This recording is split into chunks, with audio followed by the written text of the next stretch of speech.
Oke, kawan-kawan semuanya, Assalamualaikum warahmatullahi wabarakatuh. Seperti biasa, gue balik lagi di channel YouTube ini ya. Untuk kesempatan kali ini, gue masih ingin terus melanjutkan pembahasan terkait dengan dugaan ijazah aspal dari Mukidi Bahlul Sontoloyo ya. Ya sebenarnya kalau terkait dengan kasus ijazah aspalnya Mukidi ini kan sebenarnya sudah banyak fakta-fakta yang sangat terang benderang gitu ya, yang menjelaskan bahwa Mukidi itu memang ijazahnya aspal gitu lah. Fakta dari hasil press release dari Baris Krim Polri sendiri itu sudah menyatakan dengan jelas kok, kalau kita pernah kuliah ya.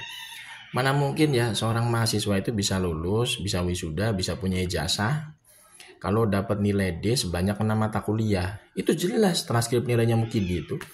Itu kemarin hasil press release dari Baris Krim Polri itu yang ditampakkan di layar proyektor itu dapat nilai D sebanyak 6 mata kuliah. Harusnya Mukidi itu nggak bisa lulus, nggak bisa wisuda, apalagi punya ijazah gitu loh. Kemudian dari KKN-nya ya, laporan KKN itu kan sangat menggelikan perut karena ada kontradiksi antara pihak kepolisian dan ocehannya Mukidi sendiri. Jadi pihak kepolisian itu mengatakan bahwa Mukidi itu katanya melaksanakan KKN pada tahun 1983 gitu ya. Nah, sedangkan Mukidi sendiri kemarin ya ketika dijumpai oleh wartawan di rumahnya di Solo menyatakan bahwa dia itu baru melaksanakan KKN pada awal tahun 1985. Jadi antara statement kepolisian sama statementnya Mukidi itu berbeda, tidak sinkron gitu loh. Ini kan menjadi tanda tanya besar gitu kan ya. Harusnya kan dari lab uji forensik pengumuman dari Baris Krim Polri itu sudah menyatakan clear semua harusnya. Tapi ternyata tidak. Justru malah ada kontradiksi dengan ucapannya Mukidi sendiri gitu ya, yang mengatakan katanya dia itu baru melaksanakan KKN pada awal tahun 1985. Ini kan udah jelas nih, nggak mungkin polisi itu bener, nggak mungkin Jokowi bener. Pasti antara Worcok dan Mukidi ini ya lagi sama-sama ngibul berjamaah gitu kan. Yang satu ngomong KKN tahun 1983, yang satunya lagi ngomong KKN awal tahun 1985. Ini pasti dua-duanya lagi ngibul. Ya kan, harusnya yang berhak, yang tahu bener itu harusnya mahasiswa kapan dia KKN, ya kan? Nggak perlu sampai kepolisian yang ngomong. Tapi karena kepolisian dipercaya itu jadi wakilnya si Mukidi, akhirnya itu ngomong awal pada tahun 1983 KKN-nya si Mukidi itu katanya dari pihak Percok gitu ya. Nah, ketika si Mukidi ngomong malah beda lagi awal tahun 1985. Dari dua hal pernyataan yang berbeda ini aja, ini udah jelas ya. Ini Mukidi dan Worcok ini sedang berkolaborasi dalam hal pengibulan yang sangat sistematis gitu loh. Kemudian juga banyak lagi ya sebenarnya kalau kita ya runut-runut lah, banyak fakta-fakta di lapangan yang menunjukkan bahwa Mukidi ini benar-benar memang dalam tanda kutip itu nggak punya yang namanya jejak-jejak sebagai seorang mahasiswa ya. Ya, contoh kayak Pak Kasmujo itu. Pak Kasmujo itu kan sudah membantah ya bahwa beliau itu bukan pembimbing akademiknya Mukidi. Sedangkan Mukidi itu kemarin waktu berkunjung di rumahnya Pak Kasmujo gitu ya. Mukidi itu mengatakan bahwa Pak Kasmujo adalah pembimbing akademiknya. Itu kan sebenarnya udah dua hal yang berbeda, kontradiktif. Mukidi ngomong Pak Kasmujo adalah pembimbing akademiknya, tapi Pak Kasmujo sendiri mengatakan bahwa beliau itu bukan pembimbing akademik Mukidi. Karena pada tahun 1985 itu posisi Pak Kasmujo itu masih menjadi asisten dosen. Masih golongannya 3B. Tidak mungkin Pak Kasmujo itu ya dengan golongan 3B itu menjadi pembimbing mahasiswa. Sebenarnya fakta-fakta di lapangan ini udah semakin jelas, semakin menguatkan bahwa Mukidi itu tidak pernah kuliah sebenarnya.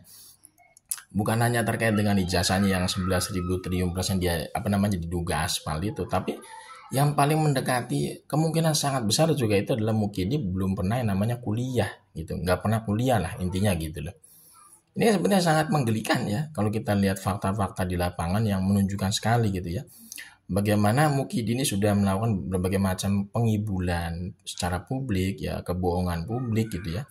Lewat berbagai macam statementnya itu. Tapi sampai detik ini Mukidi ini masih aman dari jeratan hukum gitu ya. Ini karena apa ya? Karena yang bersangkutan ini masih dilindungi oleh kekuasaan hari ini ya. Masih dilindungi oleh Pak Prabowo sebagai presiden terpilih saat ini. Dan ini menurut gue yang sangat ironis sekali. Harusnya ya presiden terpilih itu kan menegakkan hukum ya secara tanpa pandang bulu lah ya. Jadi siapapun yang salah, siapapun yang punya dalam tanda kutip kejahatan luar biasa itu harusnya diadili. Nggak pandang bulu lah, mau dia mantan presiden kayak mantan pejabat publik siapa kayak gitu ya. harusnya kedudukannya sama ya di mata hukum. Jadi jangan sampai ada yang namanya pandang bulu seperti itu ketika menegakkan hukum. Ini sangat disayangkan sebenarnya.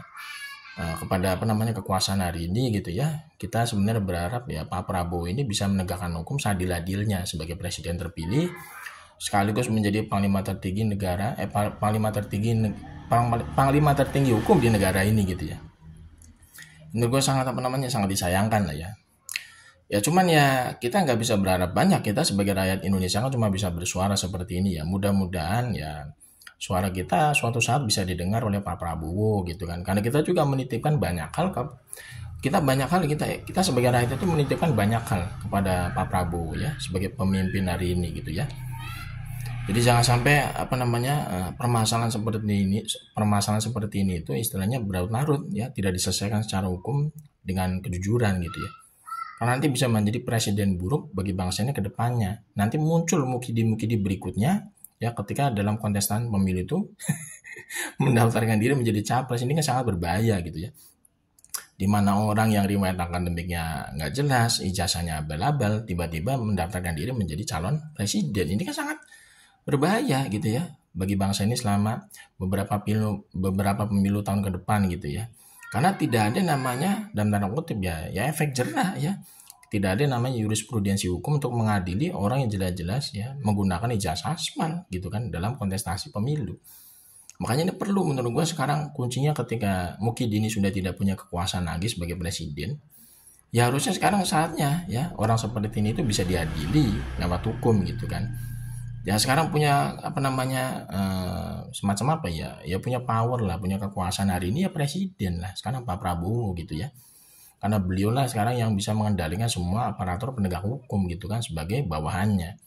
Kalau rakyat biasa kan nggak bisa, kita nggak punya instrumen gitu kan ya untuk mengadili Mukidi. Kita paling bisa cuma bersuara di media sosial seperti ini gitu kan ya, mengharapkan keadilan hukum gitu loh di negara ini. Orang yang jelas-jelas sudah melakukan berbagai macam kejahatan penghiburan publik ya harusnya dihukum gitu loh. Sesuai dengan ketentuan hukum yang berlaku gitu kan. Jangan sampai Mukidi ini seolah-olah itu kebal hukum gara-gara dia itu seorang mantan presiden. Pada posisi dia itu sekarang menjadi warga negara biasa. Sama seperti kita pada umumnya gitu kan. Jadi jangan sampai ada perbedaan lah ya dalam perlakuan hukum. Karena itu tidak bagus bagi bangsa kita yang katanya negara hukum gitu loh.